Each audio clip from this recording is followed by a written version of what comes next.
An investigation is underway after a sub-office for U.S. Immigration and Customs Enforcement is damaged in Yakima. It happened just over a week ago, according to the U.S. Department of Homeland Security. Someone threw a rock through the ICE office window. A fire was also set behind that building. But Captain Jeremiah Steele with the Yakima Fire Department says they're being treated as two separate incidents.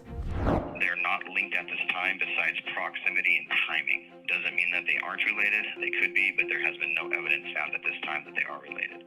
The fire started at a homeless encampment. It burned up to the ICE facility property border. It's being investigated as arson, and there is a suspect for that. There are no suspects at this time for the rock throwing incident. DHS says there is a rise in assaults against ICE agents. Last month, it released data showing an 830% increase in assaults from January to July compared to that same time frame in 2024.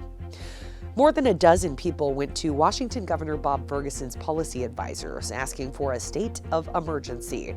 The group of immigrants and advocates are asking the state to address federal immigrant detentions as well as housing issues affecting asylum seekers.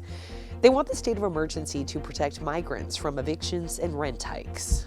If we do not resolve the immediate issue of the housing crisis that migrants are facing, then we are setting them up to have to be houseless again and really making them more vulnerable to the federal government's attacks against migrants with increased ICE raids. That's Cassandra Seda with International Migrants Alliance.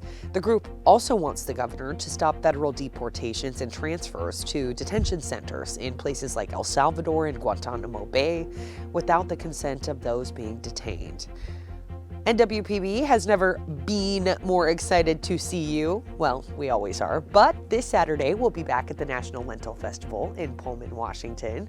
This family-friendly all-day event is free, and it has everything from music and a beer garden to a lentil cook-off, the massive bowl of soup to share with everyone there, and a parade. Look for us in the Grand Parade. It starts at 11, and it's back on Main Street this year. We hope to see you there.